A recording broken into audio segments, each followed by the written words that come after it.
Hello बच्चों, नमस्कार सभी को। क्या कर रहे हैं सभी? Good evening. चलो आज की क्लास हम शुरू करते हैं। पिछली कक्षा में हमने अवतल दर्पण के बारे में अध्ययन किया था और आज हमारा होगा उत्तल दर्पण। कौन सा होगा? उत्तल दर्पण। तो बिना समय गवाए हुए हम करते हैं आगाज आज के टॉपिक का। वह टॉपिक होगा आपका उत्तल दर्पण से प्रतिबिंब निर्माण। प्रतिबिंब निर्माण।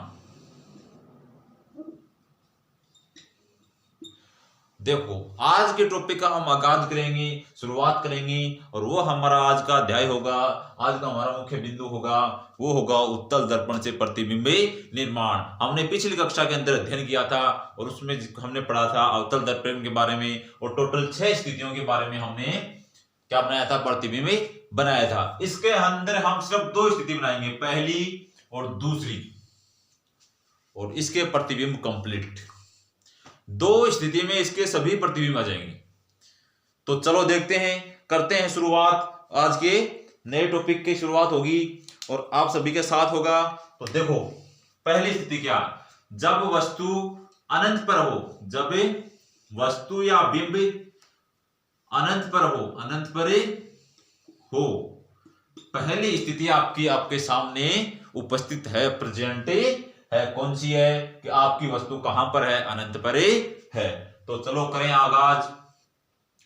अब हमें उत्तल दर्पण बनाना है। हमने पढ़ा था हमें पॉलिश दाईं ओर ही करनी है। हमने पढ़ा था अगर तुम देखोगे किधर से, झांकोगे किधर से, तो झरोके में से झांकते थे ना पहले वाले, तो हमें दर्पण में झांकना है। तो हमें हमेशा बाईं ओर से झांकेंगे। तो चलो इसको करते हैं पॉलिश। पहले ये लो भाई, पॉलिश हो गई इसको, और ये पॉलिश होते ये बन गया आपका उत्तल दर्पण। क्या बन गया अपना?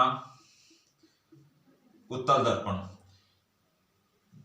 ये इसका वक्रता केंद्र C और 50%, तो ये आपका F। ठीक है, आगे जो आपके मुख्य, इसको आगे बढ़ाएं। तो आगे बढ़ाने पर हम पाते हैं अब हमें आपकी वस्तु की स्थिति अनंत है। वस्तु की जो स्थिति आपकी है वो कहां पर है? अब अनंत पर है, मतलब कि उसकी दूरी आपको अनुमान नहीं है, बहुत दूरी पर स्थिति है, अनंत पर। तो पहली प्रकाश किरण मुख्य समांतर आएंगी दोनों। और ये नियम आपको मैंने अच्छी तरह से पढ़ाया है कि अगर 2 प्रकाश किरणें मुख्य अक्ष के समांतर आती हैं तो परावर्तन के पश्चात क्या होता है? वह फोकस बिंदु से होकर गुजरती है। अब देखो, यहां पर तो हमने पॉलिश कर रखी है, तो क्या आर पार आएंगी प्रकाश किरणें? आएंगी या नहीं? तो आपका आंसर होगा नहीं आएंगी। क्यों नहीं आएंगी? क्योंकि हमने इसको यहां से लेप दिया है, यहां से इसकी पॉलिश कर दी है एल्यूमिनियम की, जिसके कारण ये क्या बन गया? आपका एक परावर्तक पृष्ठ बन गया है। तो क्या होगा? अब हमें ये जाती हुई प्रतीत होगी आपसे। कहां से? F से जाती हुई प्रतीत होंगी।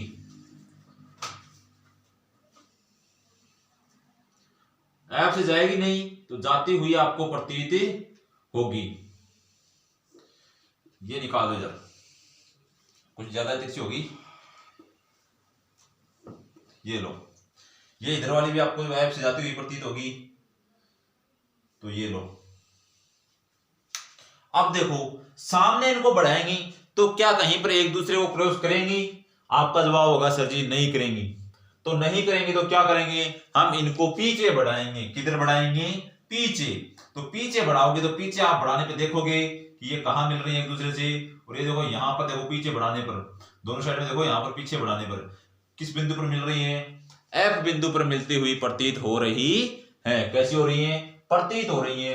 तो वही 3 पॉइंट आपको यहां लिखने हैं। और पहला पॉइंट इसमें होगा आपकी कि बिंब की स्थिति कहां है? आपका बिंब कहां बना है? तो स्थिति है आपकी F पर। क्लियर? सेकंड बिंदु अपना होता है उसका आकार कैसा है, उसकी आकृति कैसी है? तो वो है आपकी बिंदुवत। बिंदुवत देख रहे हो ना, बिंदुवत ही बना है यहां पर। इसको आगे बढ़ा दो, इधर इसको आगे बढ़ा दो। दूसरी बात, तीसरा पॉइंट आपका होगा कि उसकी प्रकृति कैसी है, वह कैसा बना है। तो हमने पढ़ा था कि जब हमें प्रकाश किरणें क्या करनी है? मिलती हुई प्रतीत हो, तो हमें यहां पर आभास होगा कि प्रतिबिंब बन रहा है, लेकिन उस प्रतिबिंब को हम पर्दे पर प्राप्त नहीं कर सकते। तो आपका प्रतिबिंब यहां बनेगा आभासी सीधा। कैसा, आभासी बनेगा और सीधा बनेगा। वही बात क्लियर, पहला पॉइंट क्लियर हुआ। पहले आपकी कंडीशन जो होगी वो ये होगी कि जब वस्तु अनंत पर स्थिति हो। अगर उत्तल दर्पण के अंदर या किसी भी दर्पण के अंदर, किसी भी गोलीय दर्पण के अंदर आप रखते हो किसको, प्रकाश वस्तु को अनंत पर, तो मुख्य अक्ष के आने वाली समांतर किरणें कहां मिलती हुई प्रतीत होती हैं, एफ बिंदु पर मिलती हुई प्रतीत होती है मुना। और एफ बिंदु पर मिलती हुई यहां पर देखो उत्तल दर्पण के अंदर प्रतीत होती हैं और अवतल दर्पण के अंदर ही मिलती हैं। तो आपका प्रतिबिंब कहां बन रहा है, एफ बिंदु पर बन रहा है। तो चलो फिर अगला दूसरा पॉइंट क्या है, जब वस्तु, अब देखो पहले प्रतिबिंब वो बनाता हूं दर्पण, देखो ये मानो आपका सी हो गया, ये 50% पे एफ। अब ये यहां पर ध्रुव आपका पी बिंदु, ध्रुव यहां पर है, इसको पॉलिश करनी है, शाबाश, इस बच्चे को याद है, इसे भी हमें पॉलिश करनी है। तो ले मुना कर दी पॉलिश, अब खुश। तो अब हम इधर इस आपकी मुख्य अक्ष पर इसको कहीं पर भी रखो आप, एक्स वाई जेड कोई भी पॉइंट हो, वो पॉइंट आपका कहां होगा, इधर तो अनंत और पी के मध्य ही होगा, ये होगा, और कोई पॉइंट बन रहा है बीच में, तो आपका आंसर नहीं बन रहा सर जी। तो नहीं बन रहा, तो जब वस्तु अनंत व एफ के मध्य स्थित हो।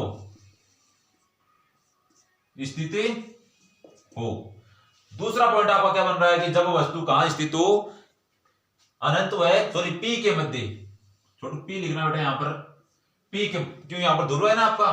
तो आप देखो यहां करते वस्तु को खड़ा है हम भी, ये खड़े की हमने वस्तु, पहली प्रकाश किरण मैंने बताई है मुख्य अक्ष के समांतर लेके जाओगे, प्रकाश किरण खींचो आप, जो लाइनिंग करो उसका विशेष ध्यान रखना, वो पूरी सीधी होनी चाहिए, उसके अंदर किसी प्रकार का जोड़ तोड़ नहीं होना चाहिए। अगर कोई प्रकाश किरण मुख्य अक्ष के समांतर आपतित हो रही है तो परावर्तन के पश्चात वह एफ से जाती हुई प्रतीत होगी। तो ये लो भाई साहब, एफ से जाती हुई प्रतीत होगी, ये लो, और ये चली गई, ठीक है। अब दूसरी प्रकाश किरण आप सी से गिराओ, ये लो। अब आपको मैंने पढ़ाया है कि अगर कोई प्रकाश किरण किसी भी दर्पण पर या किसी भी गोलीय दर्पण पर अगर वक्रता केंद्र से होती हुई आपतित होती है तो परावर्तन के पश्चात वह उसी मार्ग का अनुसरण कर लेती है। तो ये भी आपका उसी मार्ग का अनुसरण कर लेगी। अब इनको पीछे बढ़ाओ, इसको इधर बढ़ाओ ऊपर की ओर और इसको इधर बढ़ाओ। देखो मैं इसको थोड़ा ऊपर लिखता हूं, आपको स्थिति का पता चल गया ना। तो बेटा डायग्राम को अच्छे से समझना। आपकी जो सेकंड स्थिति है, सेकंड जो आपकी स्थिति है 2 नंबर, वो है जब वस्तु अनंत व पी के मध्य हो, पी के मध्य हो। बेटा कुत्ता भी जब कौन ले रहे, कुतीड़ हाउ हाउ कर रखी बार है, पता नहीं सर्दी में क्या आ रहे हम अभी। अब इसको आगे बढ़ाओ, आप इसको बढ़ाओ, क्या कहीं पर मिलेंगी क्या? नहीं। आप बोलोगे नहीं सर जी कहीं नहीं मिलती हुई दिख रही, ये तो आगे आगे फैलती जा रही हैं। तो फैलती जा रही है तो बेटा इनको पीछे बढ़ाओ, और पीछे बढ़ाएंगे, इनको पीछे बढ़ाएंगे तो पीछे आपके ये कहां मिलती हुई प्रतीत हो रही है। तो पीछे आप देखोगे इनका बिंदु कहां है, एफ व पी के मध्य यहां मिलती हुई प्रतीत हो रही है।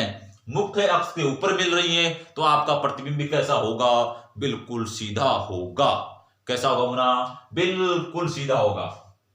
तो वही 3 पॉइंट लिख लें आपको दोबारा कि इसकी स्थिति कहां पर है, इस प्रतिबिंब के बारे में लिखना है। तो आपकी प्रतिबिंब की स्थिति कहां पर है, स्थिति कहां है, आप देखोगे पी, ये लो पी व एफ के मध्य, ठीक है। दूसरी आएगी इसकी प्रकृति कैसी है, तो प्रकृति ये क्या है, आभास हो रहा है, पीछे मिलती हुई प्रतीत हो रही है, तो आपका आभासी हो गया ना, आभासी बेटा जी हो गया।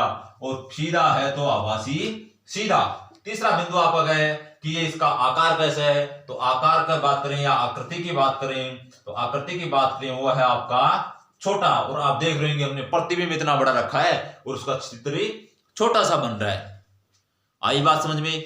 इसके 2 पॉइंट हैं, ये दोनों पॉइंट आप जब पढ़ते हो तो आपको एक बात क्लियर हो जाएगी कि अवतल दर्पण की द्वारा वस्तु की दो स्थितियां ही बनती हैं।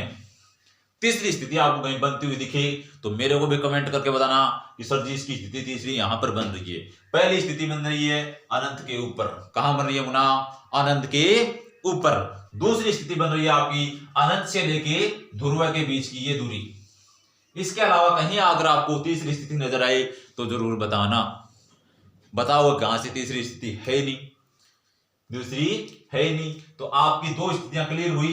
इसकी सारणी बनेगी, वस्तु की जो स्थिति होंगी वो दो ही होंगी, पहली अनंत पर और दूसरी अनंत व पी के मध्य। ये आपकी होगी वस्तु, ठीक है। जब अनंत पे होगी तो एफ पे बनेगी और ये होगी तो पी और एफ के बीच बनेगी। ये आपकी दो स्थितियां इसकी बन गई। तो ये क्लियर हुआ सभी को, हुआ। चलो तो मैं अब आपको बताता हूं। अब देखो ये काम क्या कर रहा है, देखो एक बात देखो, गौर से ध्यान लगा के देखना। प्रकाश को क्या कर रहा है, यहां इकट्ठा कर दिया इस बिंदु पर, एकत्रित कर रहा है। प्रतिबिंब था, कितना बड़ा प्रतिबिंब होगा उसका इसने छोटा सा बिंदुवत प्रतिबिंब बना दिया। यहां पर देखो इतना बड़ा, मानो इतना बड़ा आपका प्रतिबिंब था और इसका यहां पर इसने इतना सा प्रतिबिंब बना दिया है। सही खल्ली होगी बेटा जी, हेलो इन तो रखो, इन काम में ले। देखो या देखो, ये देखो मुन्ना राम, छोटू राम, ये देखो इतनी बड़ी, कितनी, इतनी बड़ी वस्तु थी, उसका प्रतिबिंब इसने इतना सा कर दिया। तो पहला काम तो ये क्या कर रहा है, ये काम एक ही कर रहा है कि आप प्रतिबिंब कितना भी बड़ा रखो उसको छोटा कर रहा है। इतनी बात समझ में आ गई। तो आपको इतनी बात समझ में आती, अगली बातें हैं वो आपको मैं समझाता हूं। तो चलो उसका करते हैं आगाज। आगे के जो पॉइंट हैं वो आपको मैं बताता हूं। तो आओ,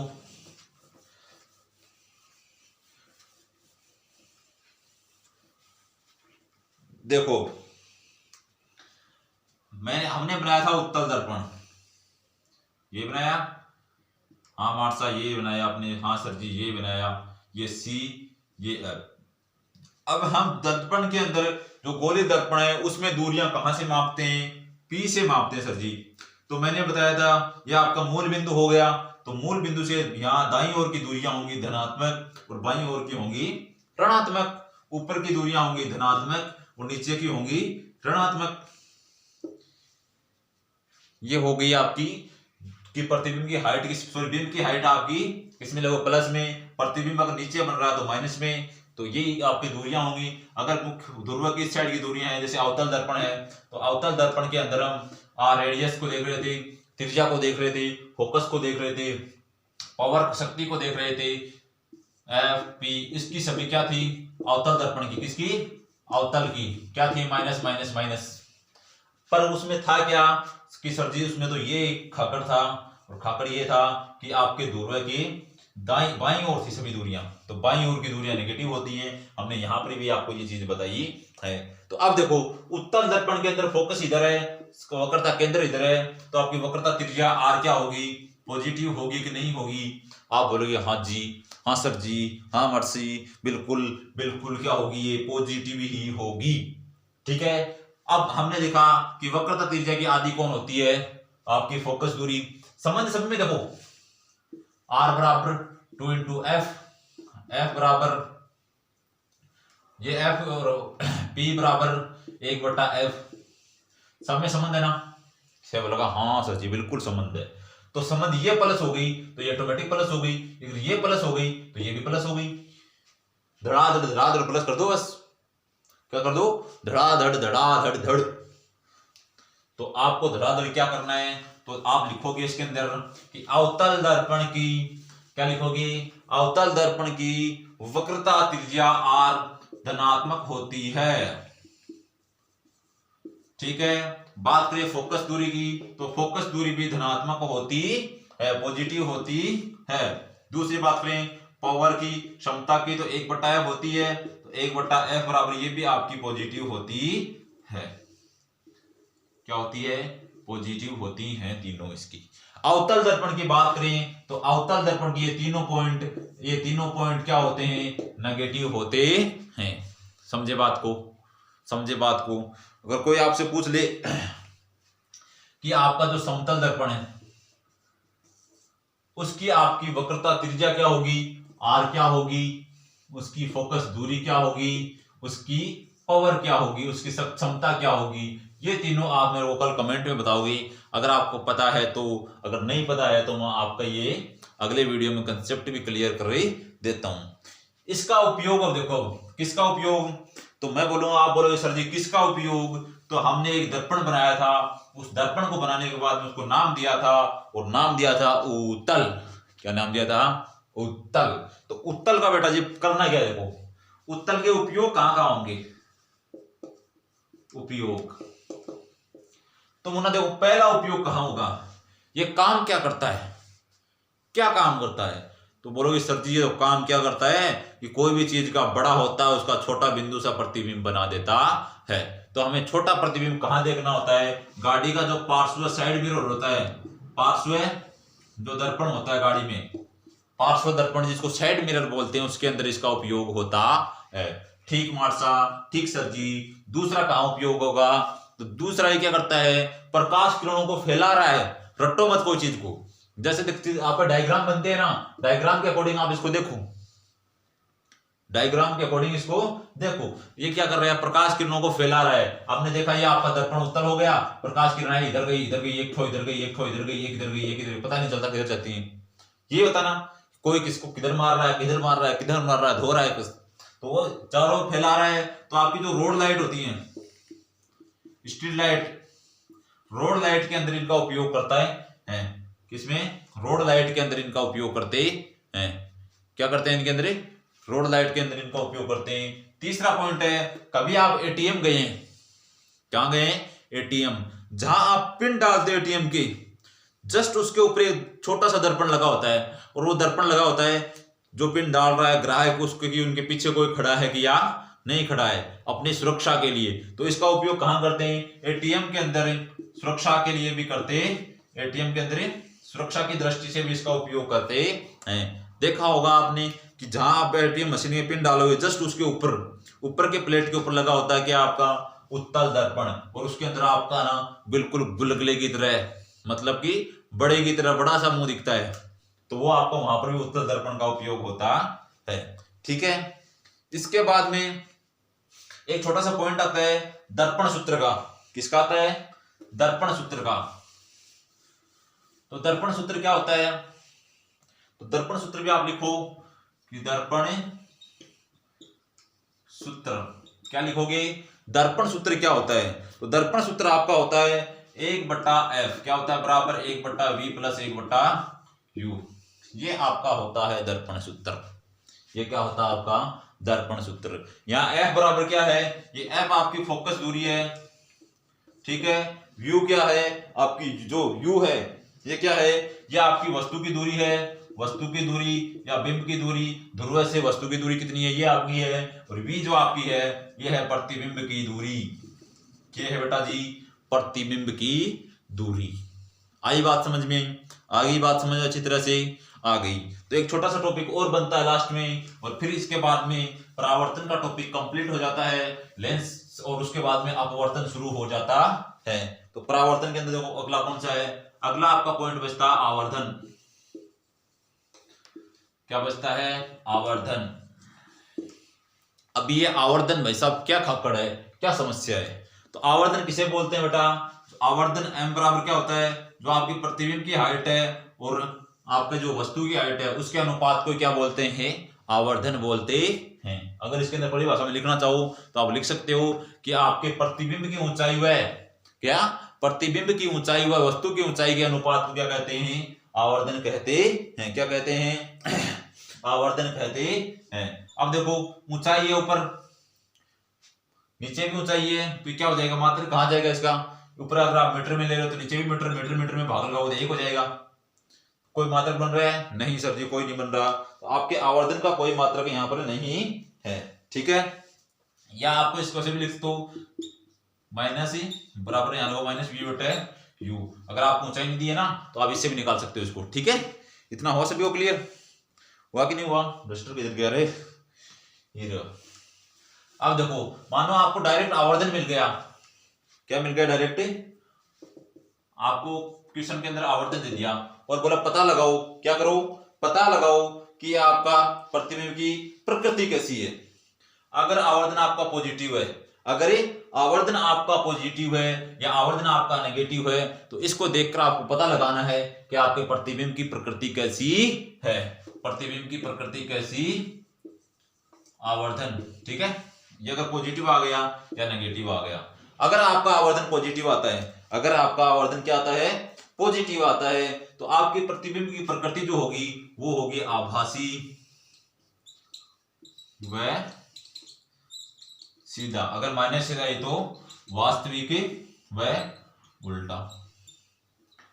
तो आप आवर्धन को देखकर भी इसका बात का पता लगा सकते हैं, क्या कर सकते हैं, इस बात का पता लगा सकते हैं। अगर देखो तीसरी बात, अगर m आपका आवर्धन बड़ा होगा 1 से, या आवर्धन आपका बराबर होगा 1 के, या आवर्धन आपका छोटा होगा 1 से, तो इन कंडीशन के अंदर क्या होगा, इन कंडीशन के अंदर क्या होगा, क्या होगा इनके अंदर। अगर आपका m छोटा है तो प्रतिबिंब भी आपका छोटा बनेगा, अगर m बराबर है तो प्रतिबिंब वस्तु के समान बनेगा, अगर आवर्धन बड़ा है तो प्रतिबिंब भी आपका बड़ा बनेगा। आई बात समझ में, आई कि नहीं आई।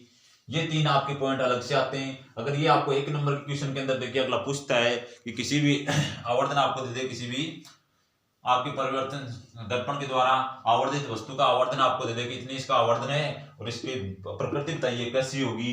अगर आपका माइनस में आता है तो उसकी प्रकृति होगी वास्तविक उल्टा, अगर प्लस में आता है तो वो कैसा होगा, आभासी सीधा। ये मैंने आपको पिछले में बताया है कि मुख्य अक्ष की इधर वाली दूरियां पॉजिटिव और ध्रुव से इधर वाली और नेगेटिव और इधर वाली पॉजिटिव। मैंने ये बात आपको अच्छी तरह से समझाई है।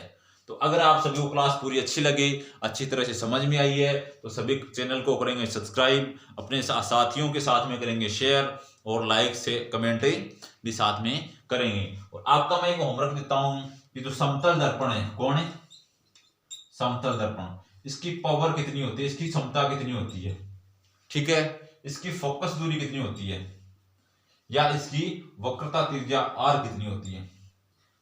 ये तो आपके लिए क्वेश्चन है, ये आपके लिए क्या है, होमवर्क है, ये आपके लिए होमवर्क है। ये होमवर्क आप सब कल करके आओगे। तो आज के लिए आप सभी के लिए बस इतना ही, फिर मुलाकात होगी अगली क्लास में। तब तक के लिए हंसते रहिए, मुस्कुराते रहिए और अपने लक्ष्य की ओर अग्रसर रहिए। तब तक के लिए सभी को नमस्कार। वीडियो पूरा देखने के लिए धन्यवाद। Bye bye.